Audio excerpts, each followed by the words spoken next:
Association québécoise de défense des droits des personnes retraitées et pré-retraitées, AQDR, section Québec, est fière de vous présenter Aînés, on vous écoute. Alors, bonjour aux auditrices et aux auditeurs. C'est encore moi, Judith Gagnon de l'AQDR Québec. On est tout près du temps des fêtes. Disons qu'on est dans la période des fêtes. Alors, je voudrais vous souhaiter des très joyeuses fêtes. Mais aujourd'hui, on a trouvé un dessert de toutes nos émissions. On veut parler de la santé, la pureté de l'air, la nécessité d'avoir du bon air, surtout, notamment pour qu'on reste en santé longtemps. Parce que, vous savez, on parle toujours de prévention santé, c'est important, mais la qualité de l'air, c'est vraiment important pour la prévention de santé. Alors, on a fait des recherches pour trouver une organisation qui était apte à nous parler de ce sujet et on a été chanceux, on a trouvé un mouvement spécifique à Québec, Mouvement pour une ville zéro déchet. Alors, j'ai même été encore plus chanceuse.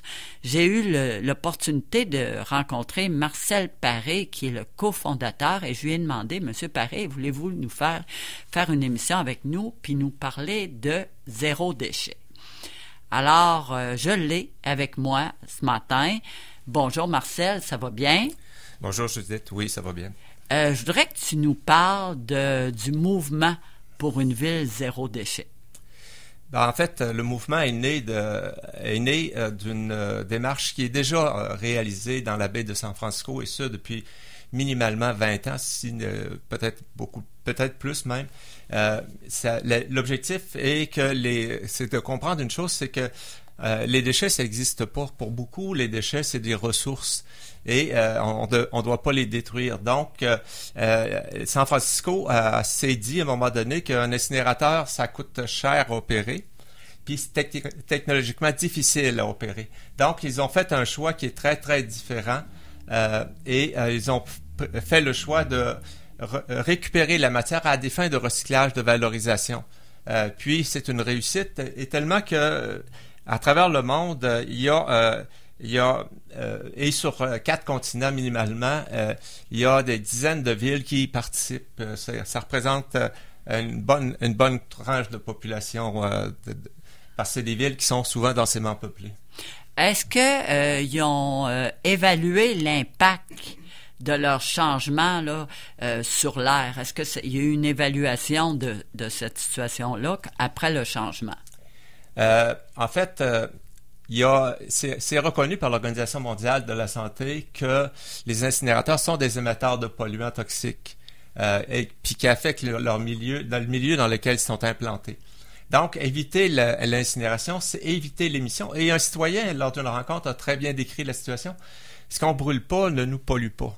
C'est-à-dire, tout ce qu'on évite de faire rentrer à l'incinérateur, c'est une amélioration pour la santé de la population et c'est aussi éviter beaucoup de coûts et d'impacts sanitaires pour les populations.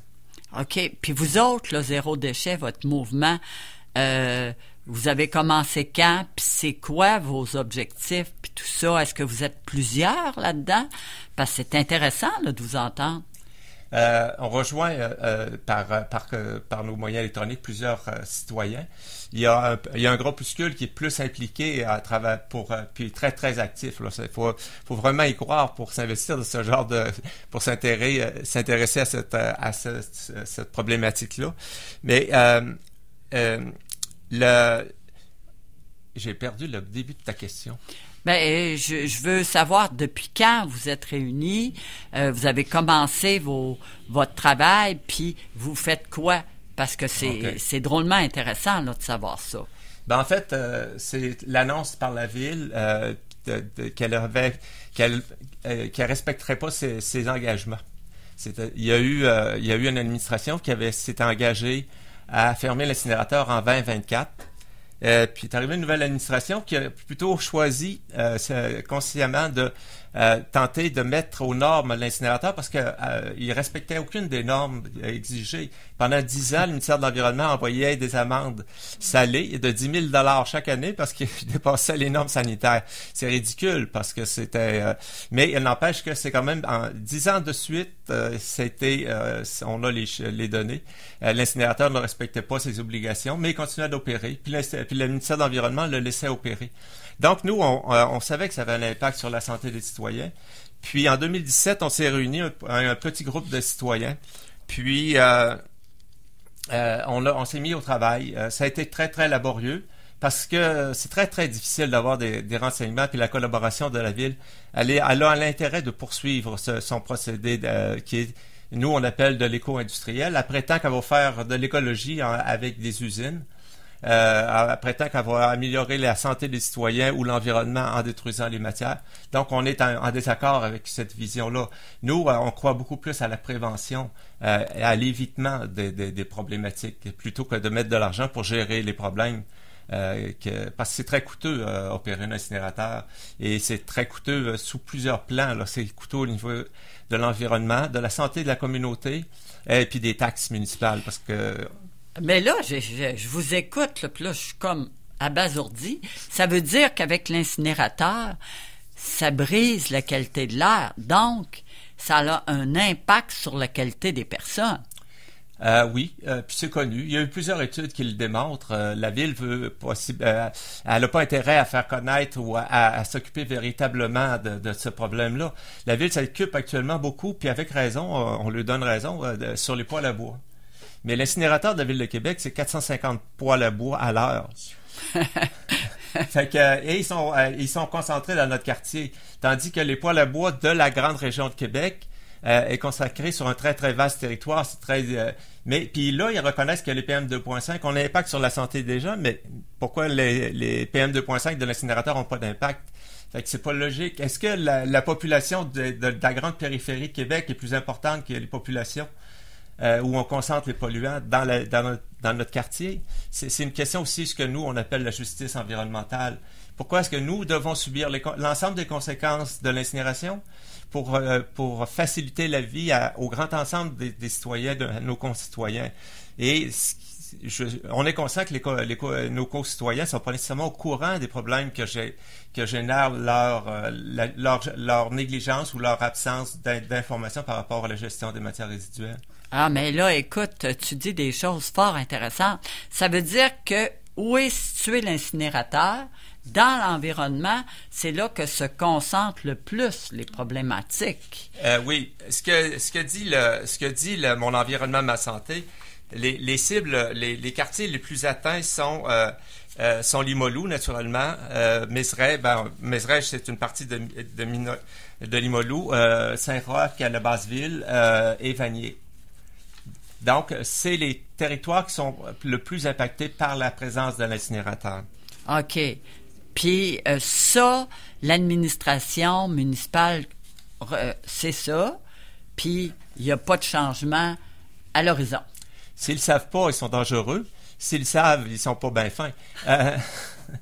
Dans le sens que ils sont pris à un piège. C'est un procédé, l'incinérateur, il faut comprendre, c'est un processus qui existe depuis 100 ans au moins dans la Ville de Québec. C'est le troisième site d'incinération qui est établi. Là, ils disent en réalité c'est un quatrième parce qu'ils l'ont modernisé par l'intérieur. Ils mettent beaucoup d'argent juste pour la mise aux normes, c'est 10 millions. Mais ça, c'est une recommandation qui avait été faite par une étude. Mais 10 millions, c'est ce qu'il y avait de minimum. En réalité, ce que l'étude recommandait, c'est de 10 à 15 millions. Fait que, donc, ils mettent beaucoup d'argent, puis ils nous le disent, mais ils nous disent pas qu'on nous a recommandé d'en mettre plus. Ils font des économies, mais ce qui est certain aussi, c'est que la Ville n'assume pas l'ensemble des coûts. Elle les projette dans la société. C'est un type de développement qui est très toxique pour notre milieu de vie. Donc, elle n'a pas la charge des coûts. OK, je comprends. Mon Dieu, quand on regarde ça, on vient un peu énervé. Est-ce qu'il y a d'autres villes qui ont des incinérateurs comme Québec? Est-ce qu'il y en a plusieurs villes? Est-ce que c'est le mode principal pour les villes, pour leurs déchets? selon toi? Il y a des villes qui ont des incinérateurs et qui opèrent pour autant leur gestion de façon différente. Le plus bel exemple qu'on a, c'est Bruxelles. Elle est citée en exemple à travers l'Europe. Bruxelles possède un incinérateur, mais a fait un tri sélectif, c'est-à-dire que les matières qui sont des ressources ne doivent pas entrer à l'incinérateur. Donc, elle procède, elle, par sac. C'est des sacs de couleur. Le verre, par exemple, il n'est pas autorisé à aller ni dans ils ont une collecte spécifique pour le verre. C'est qu'ils font des cloches à verre, puis les citoyens sont pas autorisés à mettre ça dans leur sac. Et ils utilisent des sacs transparents. Donc, quand ils font la collecte, ils voient s'il y a des matières interdites. Okay. Puis les sacs de couleur, ça dirige les matériaux, les ressources vers des voies différentes. OK. Mais dans la province de Québec, est-ce qu'il y a des villes qui utilisent d'autres choses que l'incinération? Dans les villes il y a un seul incinérateur de ce volume là, c'est 85% des matières incinérées sont dans les Moilous. 85% des matières incinérées au Québec sont incinérées dans les Moilous. Ah oui? Ouais. Si vous voulez dire que Limoilou remporte la palme? Bien sûr. Il y a un autre... Non, mais c'est pas drôle, là. C'est pas drôle. Il y a un seul autre incinérateur de matières résiduelles. Il est situé à Lévis. OK. Donc, pour gérer les matières résiduelles, le Québec a fait ce choix-là et il est pas mal tout seul au monde, là, dans la grande province. Parce que Lévis, il y a une capacité de 25 000 tonnes métriques. Donc, c'est un petit incinérateur. Tandis que nous, c'est un gros incinérateur. Oui, il y a une capacité de plus de 300 000 tonnes. Mais là, écoute, là, Marcel, avant que j'aie une crise de cœur, ça veut dire que les gens de Limoilou sont vraiment pas chanceux pour ça. C'est pas une question de chance, c'est une question de choix. Okay. C'est un choix de développement industriel. Puis ça, c'est un peu... je te dirais que c'est un peu la caractéristique.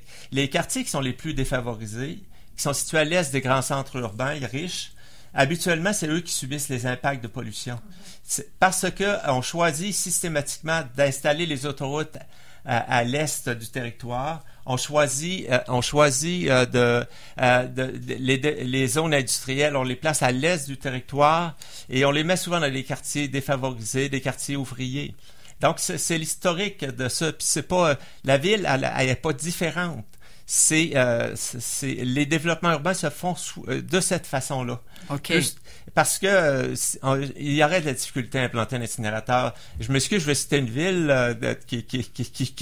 auquel on participe, mais Saint-Augustin n'accepterait pas la présence d'un incinérateur, ni Sillery, ni Cap-Rouge, ni Val-Bélair. C'est plate. Il n'y a pas d'autre. Ce qui est impossible ailleurs, dans la ville de Québec, est réalisé dans les Moilous. Je comprends. Tous les autres arrondissements, ils n'accepteraient pas ça parce qu'ils seraient conscients pour leur population de ce qui se passe. Bon, ben voyons donc. Mais alors, c'est vraiment pas drôle, là. Est-ce que vous parliez, là, vous m'aviez donné un petit peu d'infos, là. Il y a des brûleurs, installation de brûleurs. Est-ce qu'il y a eu ça, là, que ça l'a amélioré la chose ou non? Ben, les brûleurs qui ont été installés, oui, ont amélioré considérablement le respect des normes. Parce que le ministère de l'Environnement respecte des normes. Tout à l'heure, je disais que la ville a été pénalisée pendant 10 ans parce qu'elle ne respectait pas. Mais depuis l'installation des brûleurs, il y a une nette amélioration. Mais c'est que nous, ça nous a pris des années à alerter la ville et à la convaincre de faire cette installation-là.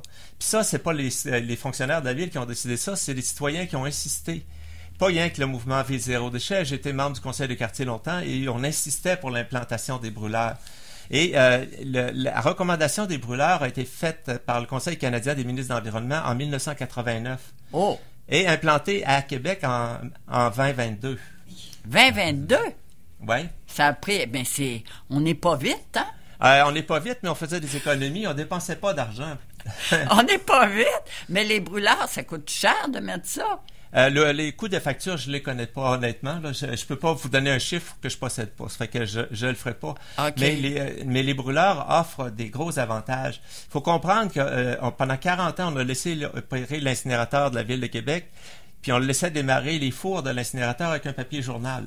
Avec un papier journal? On jetait un papier journal dans le four. Comme dans nos poêles à bois? Absolument. Et on attendait qu'il soit assez chaud. Puis là, il était sécuritaire. Mais la sécurité, parce que la température, c'est un peu... bon, prenons l'exemple des poêles à bois. Quand le bois est pas assez chaud, il n'y a pas assez de flammes, et il y a beaucoup de fumée qui se produit. Oui. Mais pour nous, c'était des choses qui sont... beaucoup de polluants étaient émis de cette façon-là, mais également des matériaux très, très dangereux, les dioxines et les furanes, qui sont des contaminants reconnus cancérigènes. Ça veut dire que pendant 12 heures, 60 fois par année, on laissait démarrer les différents fours de l'incinérateur. Donc, faites les calculs, c'est 720 heures où on brûlait à froid l'incinérateur et on contaminait les milieux. Donc, il y a eu l'installation des fours, c'est une exigence, puis c'est à 850 degrés. Le four ne peut pas être démarré en bas de 850 degrés. Donc, on brûle les gaz à ce moment-là. Et ils ne doivent pas descendre en bas de 850 degrés, sinon on relance les brûleurs. Et en Allemagne, en tout cas, ce qu'ils font, je ne sais pas si la ville le fait, mais on n'arrête pas les fours. C'est-à-dire qu'il faut qu'on brûle entièrement la matière qui est à l'intérieur des fours. Et donc, on brûle pour assurer la haute température. Donc, on ne laisse pas descendre les fours pendant l'opération. OK, je comprends. Oh mon Dieu, Seigneur, c'est quand même gros, là. Vos demandes principales à la ville, c'est quoi? C'est construire des centres de tri? Oui, en fait, c'est inspiré directement de ce qui s'est fait dans les villes, dans les grandes villes qui ont réussi. Puis le plus bel exemple, c'est la baie de San Francisco, qui actuellement qui récupère 80% des matériaux. Oh. Donc, puis il faut considérer aussi qu'il y a 10 à 12% qui sont ce qu'on appelle des matériaux ultimes. Ça veut dire qu'on peut pas vraiment faire quelque chose avec. C'est pour ça que zéro déchet, c'est pas dire on va produire aucun déchet. On est pris avec ça, là, avec notre fonctionnement mais ce qui sont réellement des ressources doivent être éliminées. Donc, les solutions, c'est des centres de tri que nous, on préconise parce que c'est performant. Puis surtout qu'aujourd'hui, on a développé des aspects d'intelligence artificielle. Oui. On peut traiter les matériaux, là, puis les faire une extraction très, très ciblée. C'est presque de l'hypertri. Qui est un tri très, très spécialisé. Et il y a des produits aussi qui s'en vont à l'incinérateur qui ne devraient pas entrer, là. Il y a des produits qui sont des produits toxiques, qui ont des conséquences environnementales conséquentes. Il y a des produits qu'on envoie à l'incinérateur qui sont qu'on appelle des incombustibles. Vous savez, brûler une brique, là, l'incinérateur, il n'y arrivera pas. Brûler du verre, c'est la même chose. Il va le ramollir, mais il ne brûlera pas. Fait que c'est des tonnes de matériaux de ce type qui rentrent à l'incinérateur et ça coûte de l'argent à la ville. Si ces matériaux-là sont détournés avant qu'ils passent le cap des fours à l'incinérateur, c'est une économie pour la ville, objectivement. Ah, vous avez parfaitement raison, là. Je comprends très bien, mais ces centres de tri-là, il n'y en a pas, là, à l'heure actuelle? Oui, il y en a. Il y en a qui opèrent. Puis même la ville en a implanté un mini, là, elle le dit pas, là. Mais lorsqu'elle veut faire le tri des sacs mauves, là, elle est tout fière de faire le tri des sacs mauves, ben c'est un peu inspiré de cette approche-là. Mais elle extrait aussi d'autres matériaux que les sacs mauves. Elle extrait les métaux. Ça, il y a des techniques qui sont... C'est un système qui est... c'est pas le système de dernière génération, c'est l'avant-dernière, sinon la troisième avant, là. C'est qu'il utilise la soufflerie, il utilise les aimants. Puis ils utilisent les bras des gens. Donc c'est pas le meilleur système ils ont mis de l'argent, mais ils n'ont pas fait le choix d'un système le plus performant. Mais est-ce que c'est parce qu'ils n'ont pas consulté des spécialistes là-dedans? Ah, ça, faudrait poser la question. Je suis sûr qu'il y a des fonctionnaires de ville qui vont venir défendre l'incinérateur si vous les invitez, là. Parce que les autres, ils sont convaincus de leur approche. Ils sont convaincus qu'ils vont sauver le monde en détruisant les ressources. Mais ça, c'est leur point de vue que je partage pas. OK. Mais là, on va reparler parce que là, il y a des affaires que vous m'avez dit qui me chicotent un peu. Ça veut dire que ça pollue l'atmosphère. Ça pollue, puis là, les gens qui sont là, ils respirent cet air-là. Puis là, ils peuvent être malades à long terme. Oui. Comme j'ai cité en exemple mon environnement, ma santé. Oui. Le PM2.5, je vais vous parler juste d'un item, là, parce que je pourrais parler de d'autres polluants émis par l'incinérateur, mais le PM2.5, la ville, l'incinérateur, les opérateurs ont rejeté 14 tonnes de PM2.5 en 2023. En 2022, c'était moins, c'était 12,2 tonnes. Les PM2.5, là, juste pour donner une image aux gens, là, prenez un de vos cheveux, puis tranchez-le 25 fois. OK? Puis là, vous allez avoir la grosseur ou le diamètre de la future d'une particule qui s'appelle une particule PM2.5. Mais ça, c'est pas inerte, là. C'est pas une brique, c'est une éponge. Ça traverse, ça s'imprègne des milieux de vie. Si ça traverse un milieu humide, ça va s'imprégner d'eau. Ça sera pas trop grave. Mais si ça traverse un milieu où il y a du mercure, ça va s'imprégner du mercure. Si c'est des dioxines, si c'est des furanes, ils vont prendre ça. Ils absorbent. C'est des éponges. Et ensuite, c'est tellement petit que ça pénètre l'organisme humain. C'est-à-dire, on peut même, puis il y a un scientifique qui m'a dit que ça peut même, par le bulbe olfactif, ça pénètre jusqu'au cerveau. Mais ce qui est le plus connu, c'est que ça a un impact au niveau des poumons, au niveau du cœur. Ça a l'impact des clientèles qui sont très fragiles. Nous autres, on a beaucoup d'enfants dans notre quartier, mais un enfant respire plus qu'un adulte en proportion de son poids. Un aîné est plus fragile, donc ça impacte les aînés, qui est pas mal les gens qui écoutent cette émission. Il y a aussi des gens qui sont plus fragiles, les gens qui ont des tendances à avoir des maladies pulmonaires. Donc, eux autres aussi sont plus impactés. Mais ça ne veut pas dire que nous ne le sommes pas, mais on n'en est pas conscient. Ça nous offre des limites, parce que tout le monde respire, donc tout le monde est affecté. Puis pas rien que les humains, là, c'est bête, les oiseaux, les chats, les animaux, les milieux de vie sont contaminés. Tout ça contamine le vivant essentiellement.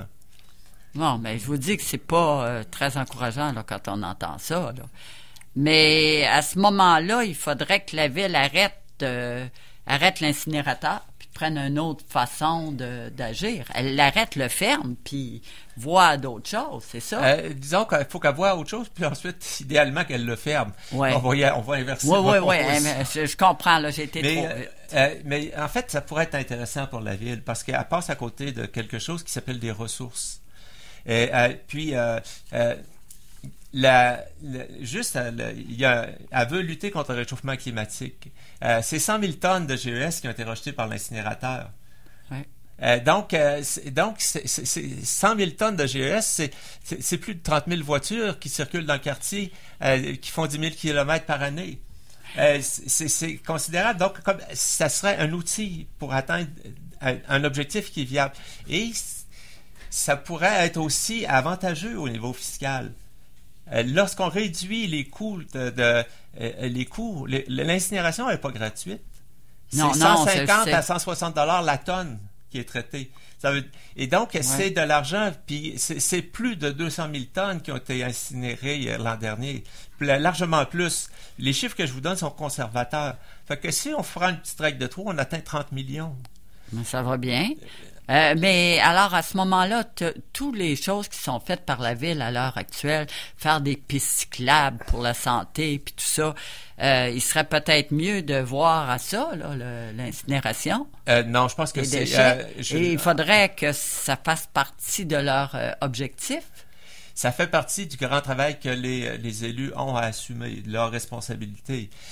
Puis, on dénonce pas la présence des pistes cyclables. Non, pas du tout. C'est très bon. Dans le quartier, ici, on peut voir qu'il y a des améliorations conséquentes. Ça va être de même, mais les sens uniques, moi, je me sens plus sécure maintenant qu'ils ont mis des sens uniques dans le quartier. Il y a des choses, on dénonce pas la ville. On demande à la ville de réfléchir ses choix. Puis nous, on a des arguments, mais on aimerait être entendus. Oui, je comprends. Non, moi, je dénonçais pas ça, là. Piste cyclable, puis tout, puis la marche, c'est très bon pour la santé. Mais ce que vous dites ferait partie de une prévention santé aussi, là. Oui. Dans le sens que c'est la qualité de l'air, c'est important, parce que nos poumons, notre nez, tout ça. Puis quand t'es aîné, parce que nous, on représente vraiment les aînés, ben il y en a beaucoup là, qui commencent à avoir des problématiques de santé au niveau des pulmonaires.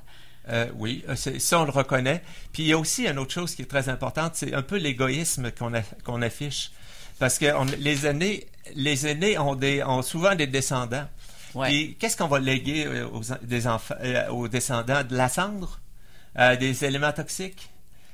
Au lieu d'économiser les ressources pour qu'eux autres puissent mieux les utiliser, puis leur laisser le droit à utiliser des ressources, on se contente de les brûler. Ah, mais non, mais écoute, ce que vous me dites est fort important. Je trouve que votre organisation a même un rôle majeur, social majeur. mais il faudrait que ça soit entendu. C'est clair et net qu'il faudrait que ça soit entendu et pris en considération, parce que ce que vous dites va dans la lignée de tout ce qu'on entend pour la pollution. Oui, mais je vais me permettre une petite pub. Allez-y! En fait, s'il y a des gens qui sont intéressés ou qui souhaitent, qui pensent que ça a du sens un peu ce qu'on dit, on les invite à participer, à réfléchir avec nous, puis parce qu'on n'est que des citoyens. Donc, à titre de citoyen, on vous invite à participer au mouvement, ceux qui sentent un intérêt, puis c'est quelque chose qui peut être très enrichissant, je pense. Et vous avez qu'à aller sur le site Mouvement Ville Zéro Déchet attaché, tout ça attaché, @gmail.com. Est-ce qu'il y a un numéro de téléphone aussi? Parce que des fois, les gens, ils n'ont pas... Non, à moins que je donne mon numéro personnel. On n'est pas une structure suffisamment solide pour avoir un numéro d'affaires. Alors moi, je vous offre quelque chose, parce que nous, je vous écoute, puis à la QDR Québec, vous pouvez nous appeler si vous êtes intéressé par le mouvement Zéro Déchet au 418-524-0437, poste 0. Nous, vous nous dites que vous êtes intéressé par ça. Nous, on va transmettre à M. Paré les noms des personnes. On va vous les acheminer parce que je trouve que c'est un débat intéressant et c'est un débat social majeur. Franchement, là, je suis très satisfaite de la rencontre qu'on a faite aujourd'hui. Merci, je vous remercie de votre accueil et puis j'espère que je ne vous ai pas trop scandalisé par les informations que je vous ai données. Non, pas du tout. Vous me mettez dans la bonne voie, dans la bonne direction. Alors, écoutez, vous avez vu, c'est important d'avoir de l'information pour être capable de comprendre qu'est-ce qui se passe dans notre société puis faire de la prévention santé. Nous allons revenir à CKRL le 8 janvier. Entre-temps, je vous souhaite de joyeuses fêtes, soyez heureux, amusez-vous surtout, puis revenez-nous en santé. Merci beaucoup. L'Association québécoise de défense des droits des personnes retraitées et pré-retraitées, AQDR, section Québec, est fière de vous avoir présenté Aînés, on vous écoute. Pour connaître tous les services offerts, visitez le aqdr-québec.org ou encore téléphonez au 418-524-0437, poste 0.